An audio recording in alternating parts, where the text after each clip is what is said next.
Hello people, how you doing? Yeah, it's currently 1 a.m. I just woke up to study and just let me put up this video just to educate whoever is watching. So, just want to talk about what a typical day is like as a resident. I'm currently doing internal medicine residency at FMC Asaba, that's Federal Medical Center Asaba. And in my hospital we have like 4 units for the department. We have cardiology, nephrology, neurology, endocrinology slash rheumatology, pulmonology, and we also have gastroenterology slash dermatology. So that's how it's all set up, and I'm currently in nephrology. um, Residence is quite, it's quite tough. It's quite tough compared to normal, the mundane medical officer practice. Um, Here we have to do lots of reading, so we don't have that teacher that does all them teaching things. We are the ones who actually go home and we study ourselves.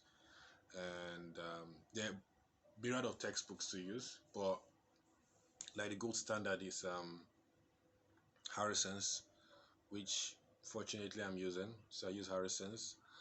We also have Kuma and Clark, which are smaller books, correct medical diagnosis and treatment. And or you can also use Davidson. So one has to actually finish the Harrison's textbook. And then for me, I use Harrison's more like a reference point actually. I use as a reference point, and I'm mainly studying the Kuma and Clark. The reason why I preferred the Kuma and Clark to the Harrison's is because the Kuma and Clark is about 1,300 pages, while Harrison's is like 4,000 pages. So Kuma and Clark being 1,300 means that if I get to study it every day, at least 10 pages per day, that means in one about 3 to 4 months, I should be able to finish it, which is sort of my goal, to finish Kuma and Clark in 3 months. And then for some more serious topics, we then go in for the Harrisons. But so basically, what's a day like during residency? Right now we're in the COVID era, so things have sort of changed. But prior to the COVID, when you get up in the morning, you go to work. So the first thing you do is, for those who are on call, they do what's called the morning review. So what happens during morning review is that they basically ask you questions. You present the cases you had the previous day. So if you had like 10 cases, you list all the 10 admissions you got, and then you describe, you like say the history, the examination findings, and your diagnosis and the treatment modalities. Then the senior colleagues will then go and do some tough questioning, like question you and sort of to improve your skills.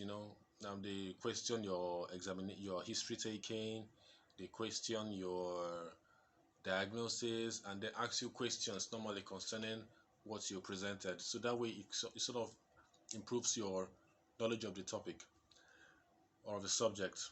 Some other days we don't have the morning review. We don't have the morning review per se, that we don't review the cases that were admitted.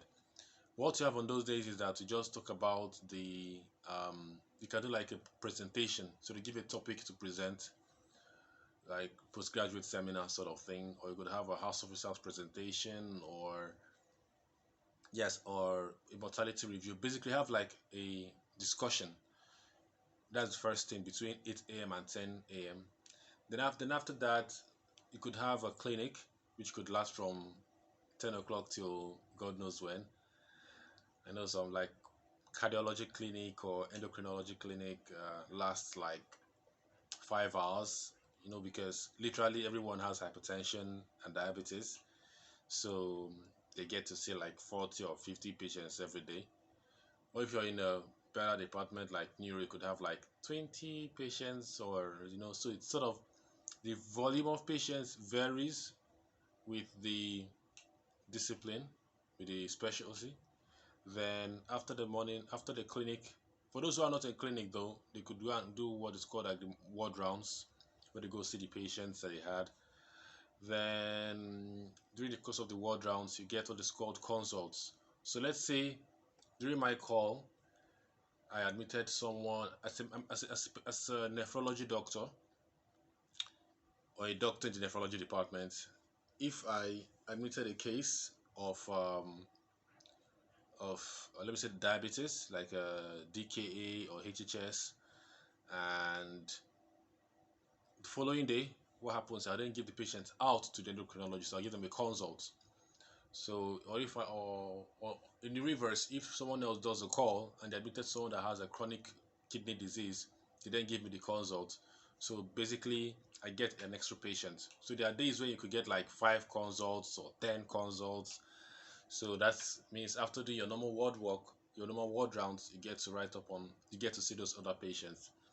And yeah, that's pretty much it.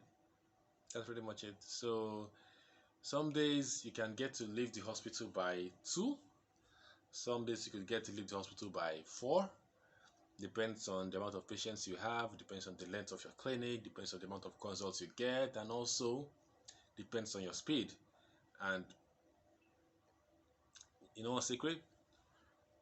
The only way you can increase your speed of seeing patients is by having knowledge of the subject.